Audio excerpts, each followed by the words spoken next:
When it comes to digital planning, Goodnotes is my go-to app for envisioning my year, planning my month, and tackling my daily tasks. A while back, I did a guide to digital planning on iPad, going over everything you need to know on iPad specifically. In that video, I asked if you wanted to see a dedicated video to Goodnotes and all my tips and tricks for Goodnotes specifically when it comes to digital planning, and I got an overwhelming yes, so that is what I'm doing in today's video. I'm going to be sharing with you a bunch of tips and tricks that I use daily to do my planning in Goodnotes, so I really hope this video helps you out. And let's get started. So the first thing you'll need for digital planning is a digital planner. So if you're completely new to the world of digital planning and you don't know what a digital planner actually is, I'll show you. Here you can see this is the digital planners that I mainly use. I will have them linked if you're interested in getting them yourself as well. But basically what a digital planner is a PDF document like this that is outlined for you to just fill out. So it has a bunch of layouts and things. And what's really unique about digital planners usually is the fact that they are hyperlinked. So that means they have these links within the document that allows you to easily navigate through the pages, because usually digital planners have a bunch of pages, like hundreds of pages. So this just allows you to easily go through all the pages via these links. So basically, in short, a PDF document with hyperlinks. That is what a digital planner is. And as for where you can find digital planners, this is a creator that I really love her planners of. It's called Paper and Roses. This is the company. Also, other places you can find digital planners is on Etsy. You can just search for digital planners and you will see all of these listings pop up. There are so many from different styles with different features within them. So on here, there will definitely be something that you are looking for, as well as different price ranges. Some of these are really inexpensive, so I highly recommend checking out Etsy as well to find something that really fits your needs. So yeah, once you have your digital planner, it's going to be in a PDF document like this. If you've downloaded it from Etsy, a lot of the times it will come in like a zip file like this. Just tap on it and it will bring out a folder or this PDF documents that you can then take into Goodnotes. Usually when you download something, it will be in the downloads folder in files on your iPad. So then we're going to go into that document. You're going to click on the share option and you can go and click on Goodnotes. So here you can see it asks to import the document. You can rename it whatever you want, and then you have your digital planner in Goodnotes. Here you can see I keep all of my digital planners here front and center in Goodnotes so that I can easily just get to them. This is the digital planner that I'm going to be working through in this video to show you how I apply these tips that I'm going to be sharing. So that is the planner that I'm going to be using. And now let's get started with the actual tips. So the first thing I want to cover is how you can use hyperlinks. That's the basics, the thing that helps you navigate through your planner really easily. So usually digital planners will have hyperlinks either at the side or at the top, which allows you to just flip to a page from any section in your planner, or you'll have an index which is also hyperlinked to jump to different pages, which is also really helpful. So in order to use hyperlinks in Goodnotes specifically, you can have it one of two ways. So right now you'll see the bar here at the top is blue, which means we're basically in our writing/editing mode. So we have access to this toolbar here with all our tools to write, add in things in, all that kind of stuff. So that's the first mode that you can be in. And to access hyperlinks within this view, all you need to do is go to the hyperlink. So let's go to February, hold down until it brings up a menu, and then you can click on open link and it will take you to that page. So every single time you see a hyperlink, you just hold down on it, click on open link, and it will take you to that page. So then you don't have to exit the writing mode. But my favorite way, just because it's faster and easier, is just to tap on this pin icon here at the top. So now we're in reading mode and you can easily now navigate through the hyperlinks. You don't have to long press to access them. And it's just a really quick and easy way to go and navigate through hyperlinks. So yeah, just going into the reading mode really helps. So that's just how you can easily navigate through your planner. Now I want to take a look at all these tools here and how you can apply them when you're using digital planning. So the first tool we have here is the pen tool. I'm not going to go into depth about each tool and all the features that it has. I have a whole beginner's guide, full walkthrough video of Goodnotes if you want to see that. So I'm just going to be sharing with you some tips and tricks specifically for digital planning for each of these tools. So yeah, first we have the pen tool here. What I really want to focus on for this is actually the colors. So yeah, the pen tool I recommend when you're just starting off in digital planning, just, you know, writing things down. I will get to how you can use text in digital planning, but if you want to start off with the basics, just use your pen tool and start filling in. You have three different types of pens when you tap on it. a fountain pen, which is a bit more pressure sensitive, as you can see. So I can have thinner lines and thicker lines depending on how hard I'm pushing on my pen. Then you also have a brush pen, which also has pressure sensitivity, and these pens with the pressure sensitivity have a few more settings, as you can see here. Pressure sensitivity, fountain pen has tip sharpness and pressure sensitivity, but my favorite pen is just the ball pen. It's just one thickness all throughout.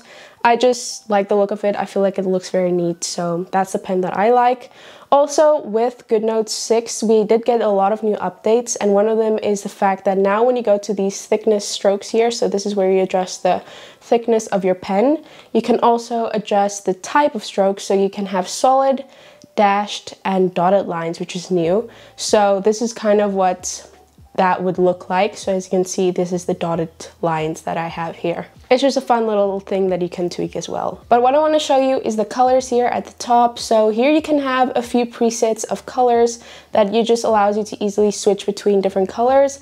But you can also have access to your full range of colors that you've saved by tapping on a color. And here you can see my entire list of colors. I will have an image on the screen of all the hex codes that I use. I will get to what hex codes are in a minute, but yeah, these are all the colors that I primarily use in my planners. So a big tip that I have for using colors in Goodnotes is to access the eyedropper tool or the hex codes of a color to add them to your presets here. So in order to do this, you can just go to any color until you go to custom here, or if you want to create a new preset, you can click on this plus button here and click again on the plus button until you see this little color grid here. So in this view here, you will see here at the top, we have the eyedropper tool. Again, this is a newer update that Goodnotes released. So tap on that, you'll see this thing appear on your screen, which allows you to pick up any color. So I'm going to pick up this pink from this sticker, and now I can add that as a preset to my pens, and I can now use that color in my planner, which is really nice. So that is a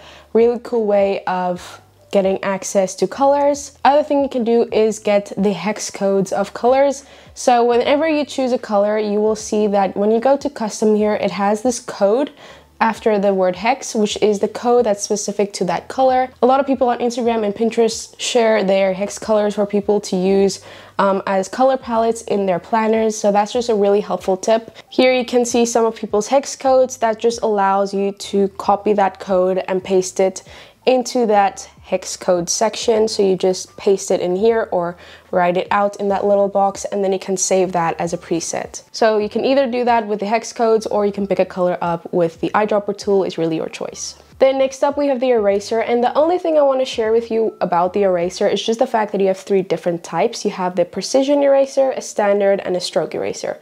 So just in short, to show you the difference, a precision eraser is precise, which, you know, in the name. So for instance, if I want to erase exactly along those lines, I can switch to the precision eraser here, and I can go in precisely and erase the section that I want. It doesn't take out a big chunk, it just erases exactly where I'm putting the pen tip. So that is what the precision eraser does. It's pretty straightforward, it's just precise. Then next up we have the standard eraser, which I usually use this for highlighting. So for instance, here we have a list of to-dos.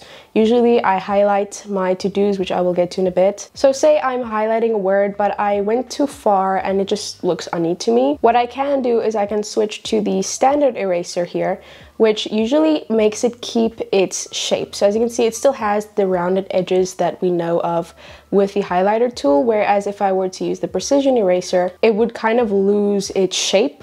So that's mainly where I use the standard eraser. I'm sure there are other use cases for it as well. That's just what I use it for specifically. And then lastly, we have the stroke eraser, which just erases the entire stroke. I usually have this one turned on just because it's the fastest, so you can just easily erase an entire stroke. As for the highlighter tool, it's exactly the same as the pen. You just don't have those dashed and dotted lines. You can also adjust the thickness, and also you can go ahead and add color presets here and also pick them up with the eyedropper tool or using hex codes. I will put an image on the screen of my favorite highlighter colors that I always use. I often get questions about the colors that I use in my planners, so those are my favorites. Another thing I just want to share with you, when you go to the highlighter pen settings, you can go here and turn on or off draw in straight line. This just allows you to have neater lines. I'm pretty sure it's on at default, so this is with it turned on. It just snaps into a straight line. and with it turned off you might have a bit more wonky lines, but sometimes that's something you might want, or maybe you're just coloring something in, you don't want straight lines, you can turn that off. Next, I want to cover the Shapes tool. Now, the Shapes tool specifically, I don't use a lot, but I use the function of being able to draw shapes a lot. So I'll show you what I mean.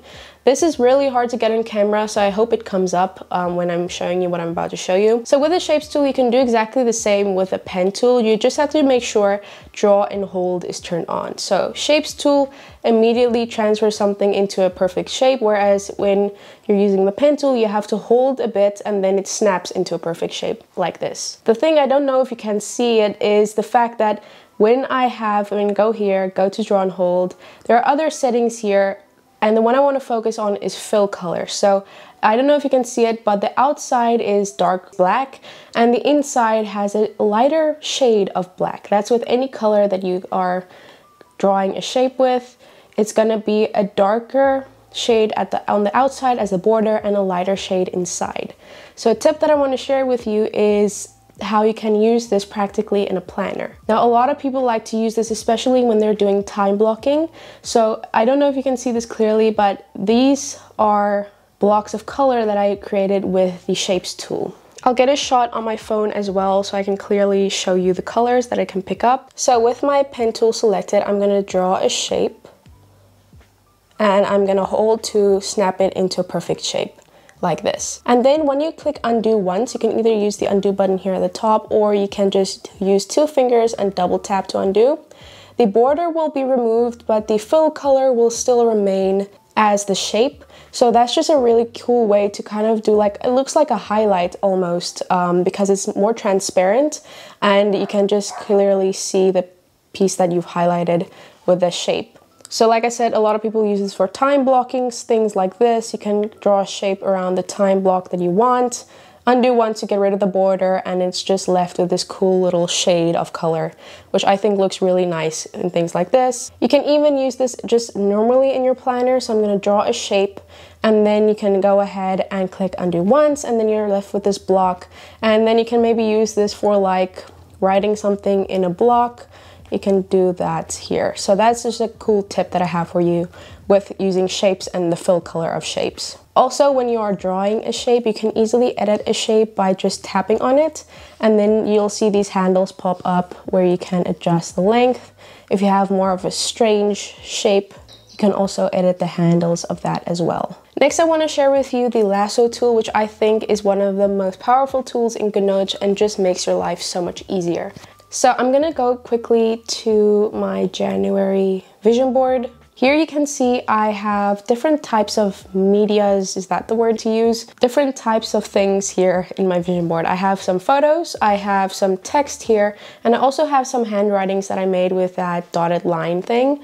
So say I just want to select the handwriting, I don't want to move the images and the text. That is where the lasso tool comes in handy. When you go into the settings here, you will see all these things that you can toggle on or off. So we have handwriting, images, text boxes, equations, and comments. Usually I just go between the first 3. So say all 3 are turned on. When I select this, everything is going to move with it, the images and the text, because everything is selected in this lasso section. But I can turn off text boxes and images. Now when I make a selection, only the handwriting is the thing that's going to be moving around. The rest will stay in place. So it's just a really easy way to precisely select what you want. If I just want to move text, I can go ahead and select it, no problem at all. Another helpful thing with the lasso tool is arranging layers. This is also a newer thing that Goodnotes released. So for instance, as you can see, I have my currently reading sticker here with some text.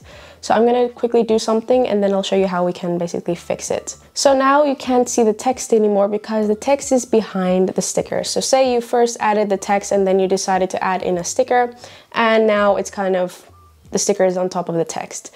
An easy way you can arrange your layers is using the lasso tool, or you can just select it using the image tool, doesn't really matter. But select the thing you want to move to the front or to the back. You'll see this option which says arrange, and then you can select bring to front or send to back. In this case, we're going to be sending to back, and then the text will come forward. So this is just really helpful. Where I primarily use this is a lot of times when I'm doing vision boarding. It's just really helpful because you're working with so many images and sometimes you want to rearrange things and have things on top of each other. It's just a really easy way to arrange layers by just going and selecting it, clicking on arrange, and sending it to the back or to the front. So that's definitely a useful tip that I have been using a lot. The next tool I want to talk about more is images. So the image tool just allows you to add in images into Goodnotes really easily. So I'm just going to go ahead and tap anywhere on the screen. I have my image tool selected.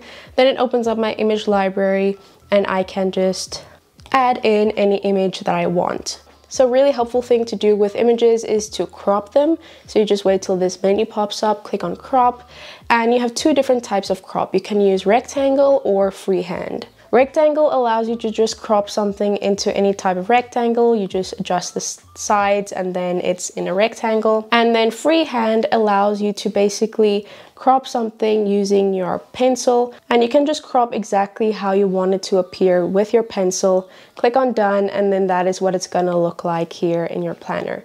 So that's just also a really easy way to crop an image to a certain style that you like. Another easy way to add in images is just going into split screen view with photos. This is what I mostly use, especially when you're creating vision boards and things like that. You can also adjust the size of this window if you want to, and then you just have your photos here. Drag and drop in between the apps really easily.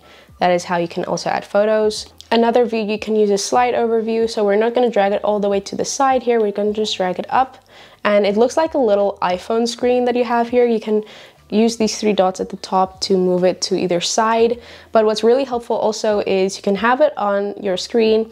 You can send it to the side here. You'll see this little arrow. That just means you can access it anytime you want again, and then just hide it again when you're done. It's just a quick way to easily get some apps here. You can have other apps in there as well. So if I wanted Safari open as well, I can just drag that over. And there is a window for Safari. I can swipe through, go to photos again, and then bring that off to the side. Next up is one of my favorite things that I use all the time when digital planning, and that is text. As you can see here, I always use text when I'm writing things down in my planner. Every now and again, I will write things with my own handwriting. I just feel like the text is a lot more neat and it looks concise, so that's just why I like it. And the font that I have, I really like. The font that I'm using here, it's in a bundle with a bunch of fonts. This font is also included. It's called the handwriting font bundle. I always get a lot of questions about it, so I'll have it linked if you're interested in getting it for yourself. But yeah, it just looks like a type of handwriting, I guess. So yeah, that's one of my biggest tips, is just finding a font that works for you if you're wanting to use this for digital planning. I have a whole video going in depth on fonts and using Scribble and everything in Goodnotes. You don't have to go watch these videos that I'm mentioning, but they go more in depth, where in this big video, it's hard to go into depth about every single thing. So I'll have that video linked in the description if you're interested in seeing exactly how all this works. But in short and sweet, you can install custom fonts. You can even make custom fonts with your own handwriting, which I cover in that video. And a way to install custom fonts, I use the app called iFont. It's a free font that you can use. And how it works basically is this is what it looks like. You can see all the fonts that I've imported and installed. You also have access to these websites here. Thefont.com is a font where you can download free fonts. So if you see a font here that you really like, you can use that. Google Fonts is also on here. Or you can just import fonts manually from files and import them into the app to install. So I'm going to choose this font here. I can click on open and that will bring it into the app. And now I can click on install to install it onto my device. Click on allow, and then it's going to ask you to go into settings. You can either click here on open settings or just go to settings yourself. Then you'll see here in your beginning of your settings, it says profile downloaded.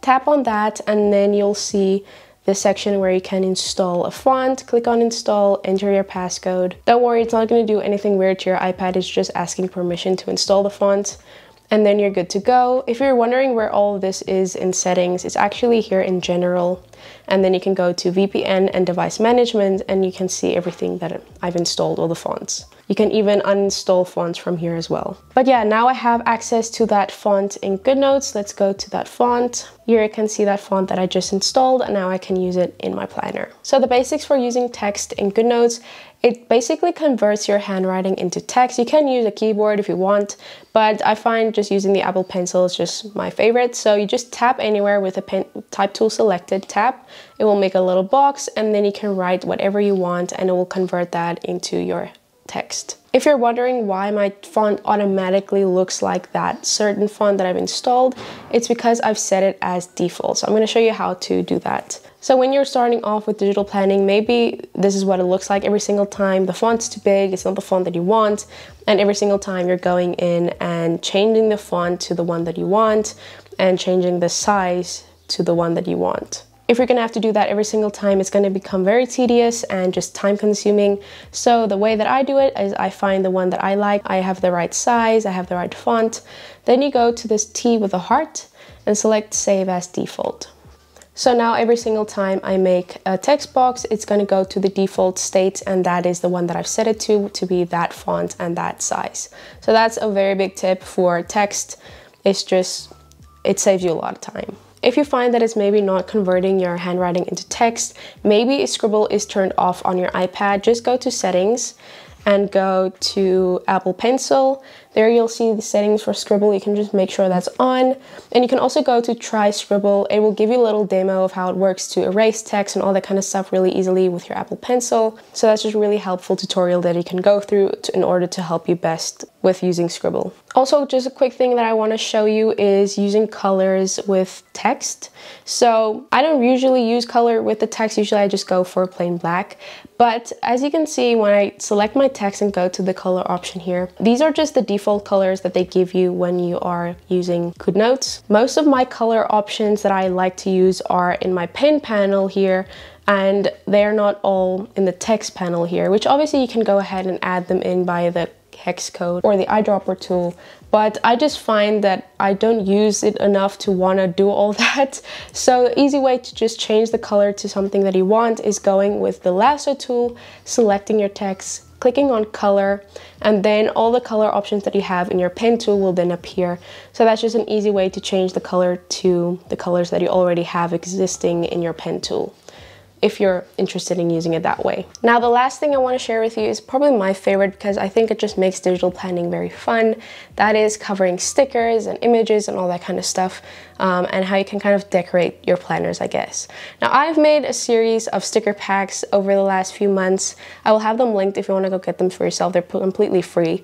But yeah, I think stickers just make it really fun to decorate your planner and just give it a nice theme. As you can see, I just have a few stickers here already in my planner.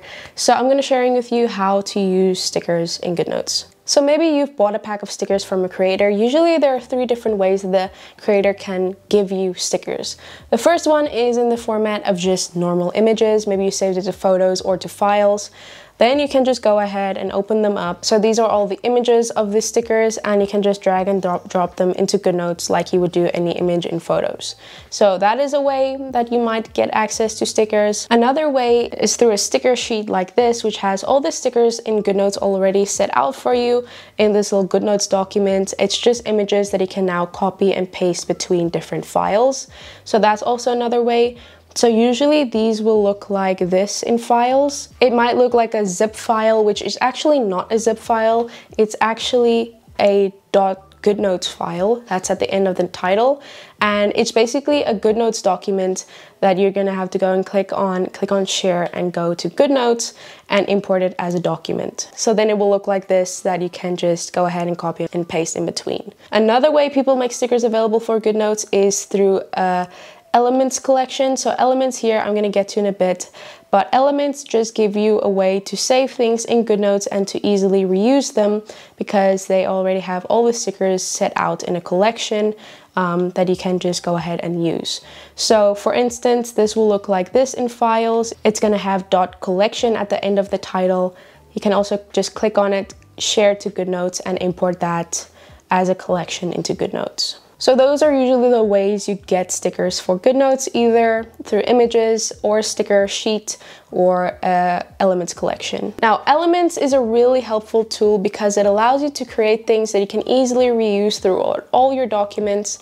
Here you can see some of the elements that I have here, all the little collections of stickers. Some of these I created myself, other I bought off of Etsy or something like that.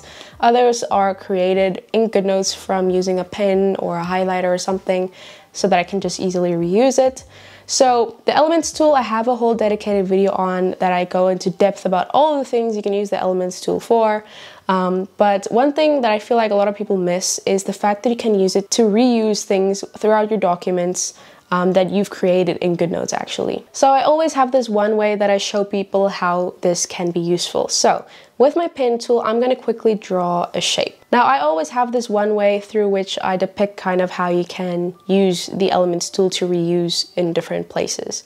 So with my pen tool selected, I'm going to draw a box, and it's going to have a little fill color and everything. And then I'm going to go ahead and add some text. So I'm just going to write here note. And then I'm just going to go ahead and add in an image of a pin. So obviously you can make this however you want. I'm just showing you my example. So as you can see, we have text, we have something I drew with a pen tool, and I have an image. So I'm going to use the lasso tool now. I'm going to select all of this, and I'm going to tap, and I'm going to select here, add element. And I'm going to add that to an element set. So now that is the element that I've created. I'm going to now import that element from the elements section, go to my custom stickers, and add in a note. So now, as you can see, it moves around as a group. Everything is grouped together, nothing is individual. But what's really cool is because I made all this in Goodnotes, I can now use my lasso tool. I'm going to select just the little box that I drew. And I can now change the color to something else because I used the pen tool to create this. So now I change the color.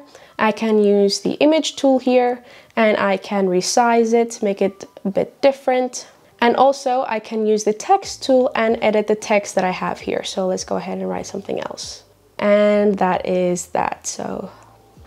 And that is my new note. So now with all those individual tools, the text tool, the image tool, and the pen tool or the lasso tool, I could go ahead and change individual parts of that element. But if I switch back to the element tool, it will still be a group that I can now move around as one thing and not individual pieces, which just makes it really cool because you can now group things together and not having to worry about moving each individual thing because it's now as a group, as an element. This was a big game changer for me when I first saw this because I just think it's so powerful, and it's just a really easy way to make presets but still be able to edit them, like the color and the text, depending on where you want to use it. So that's just a really cool feature with the Elements tool. So as you could probably see, you can create your own collections within Goodnotes by going all the way to the right, clicking on this plus button here, and then you can create a collection.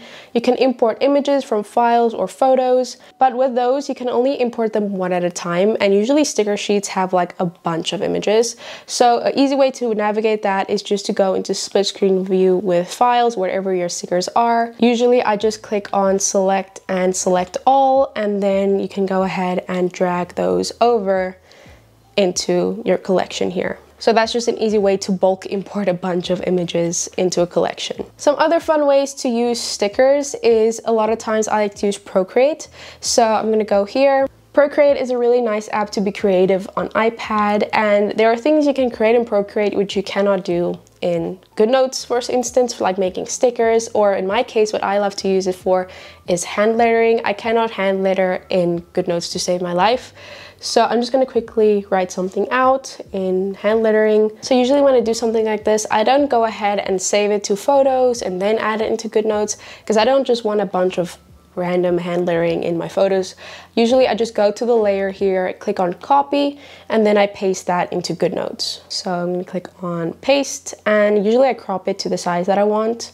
And as you can see now, I have beautiful hand lettering in my Goodnotes documents, and I didn't even do it in Goodnotes. So that is something you can do. Obviously you can do this with drawings or whatever you want for Goodnotes, but that's just a cool way to add things in. You just copy that layer from Procreate into Goodnotes. I also do this a lot for things like my book journal here. So I've created like a rounded rectangle. Every single time I import a cover of a book, as you can see here, or a few already, and I fit it on a clipping mask to this shape because I don't like the sharp edges of the books covers. So then I have this shape that usually I click on share, PNG, and then I don't save to photos, I just copy it, and then I can go to my book journal, and now I can paste that into Goodnotes just like that. So it's just a way to get the look that I want from Procreate, because I just don't like the sharp edges of the images normally. Another cool thing you can do as stickers is to use photos again. So I'm going to drag photos to the side here, and I'm just going to go ahead and find an image that I want a subject of that image of. So for instance, this image here, I just want the little clock. I don't want the green background. You can, on iPad with any image, you can hold down until it makes that little effect, drag it over, and then only the subject will come out, not the background, and it will look like this. So this is a really fun feature for any image. It doesn't have to be like a graphic. It can be literally anything. Like this Kindle, I can hold down, drag it over, and it will be kind of like a sticker look in my document. Another fun thing with this is creating custom stickers, which is also a feature on iPad now. So I'm going to use this image as an example. I'm going to hold down, and then it's going to bring up this menu, and you're going to click on add sticker. And then you can see here is my sticker collection, and I can also add effects to that sticker. As you can see here, they have different effects. I go into depth about all these features in my images in Goodnotes video. If you want to see more in depth and slowly step by step how to do this, but that's also something you can do in Goodnotes on iPad. And to access those stickers in Goodnotes, you just have to use your text tool and go to your emoji keyboard. Here you'll see all your stickers. Just click here to view all stickers, and then you can just drag that over into your Goodnotes file. Just like that, you have a sticker in Goodnotes. So that is how you use the subject selection tool on iPad to create kind of like stickers. I know a lot of people love to use Pinterest when it comes to digital planning for vision boarding and things like that. So a really cool tip is to drag and drop between Pinterest. The app, I usually just save the images from the app and then add them in. But if you don't want to save them every single time, you can go to the Pinterest website, not the app. So as you can see, here's Pinterest, and you can just go ahead and drag and drop between the two apps really easily from the website. I do feel like this sometimes diminishes the quality. It's better quality if you just save it to your device and add it in. But if you don't worry about that, this is a really cool feature. And also what you can do on Pinterest, which is similar to what we did with photos, is to select the subject. You can do this with any image on the web. You can just hold down on an image that you want the subject of. Just hold down until you see this menu pop up and select copy subject, and then go to Goodnotes and hold down and click on paste, and then only the subject of that image will be pasted into your document. So that's just really nice. If you're looking for a subject of a certain image, hold down, copy subject in Goodnotes, paste that in, and it's as easy as that. So I think that is the gist of the tips that I have for you. I know this video got very long, but I hope you learned some tips and tricks for using all these things in Goodnotes. So those were all of my tips and tricks in Goodnotes. I really hope you enjoyed it. Maybe you learned something new, got some new tips. If you have anything that I missed, important tips that you like to use when you're doing your digital planning, definitely leave those in the comments to help each other out. I'd love to hear all your guys' tips and tricks. Thanks so much for watching. I really do appreciate you. Don't forget to subscribe, and I will see you in my next video. Bye!